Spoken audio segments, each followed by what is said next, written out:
Hello friends, मेरा नाम है कौशिक और आज हम टीडीएस चैप्टर में कुछ और नए टॉपिक्स पढ़ने जा रहे हैं।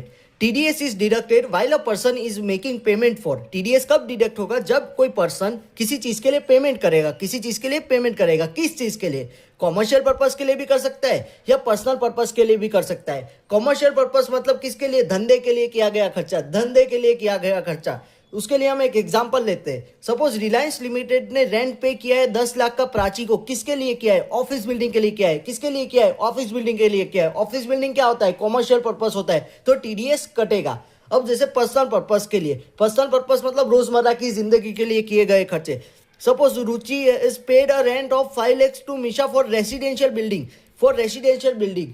तो ये क्या हुआ? रेंट पे किया है रहने के लिए, वो घर के अंदर रहने के लिए, तो वो पर्सनल पर्पस के एक्सपेंडिचर हुए, तो इस पे भी टीडीएस कटेगा। पर इसके कुछ एक्सेप्शन है, इसके कुछ एक्सेप्शन है। जैसे सेक्शन 194C जो कॉन्ट्रैक्ट के लिए होगा, सेक्शन 194J जो प्रोफेशनल एंड टेक्निकल सर्विसेज के लिए होगा, उधर हम टीडीएस डिडक्ट नहीं करेंगे। उधर हम टीडीएस डिडक्ट नहीं करेंगे जब पेमेंट किसके लिए होगा? पर्सनल पर्पस के लिए होगा और वो किया गया होगा इंडिविजुअल और एचयूएफ के द्वारा। उधर हम टीडीएस डिडक्ट नहीं करेंगे जब पेमेंट किसके लिए होगा? पर्सनल पर्पस के लिए होगा। किसने किया होगा? इंडिविजुअल और एचयूएफ ने किया होगा। अब ये समझने के लिए हम एक एग्जांपल और ले लेते हैं।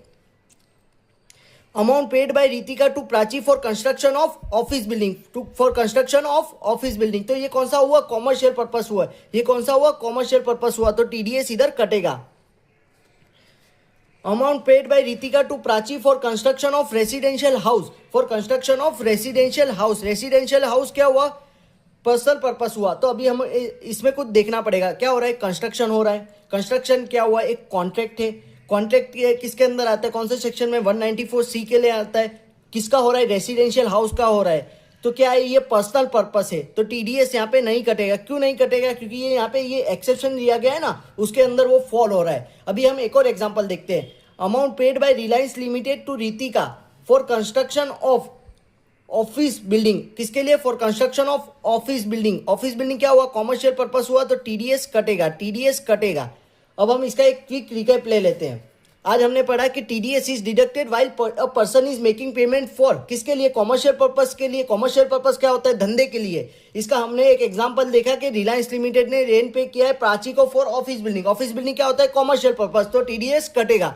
पर्सनल पर्पस मतलब रोजमर्रा की जिंदगी के लिए। सपोज रुचि ने रेंट पे किया है 5 लाख का मीशा को for residential building. Residential building के लिए पे किया है, तो ये क्या है? पर्सनल पर्पस के लिए पे किया है, तो इस पे भी टीडीएस कटेगा। पर इसके कुछ एक्सेप्शन है। सेक्शन 194C कॉन्ट्रैक्ट की बात करता है। Section 194J professional and technical services की बात करता है। उधर टीडीएस नहीं कटेगा। टीडीएस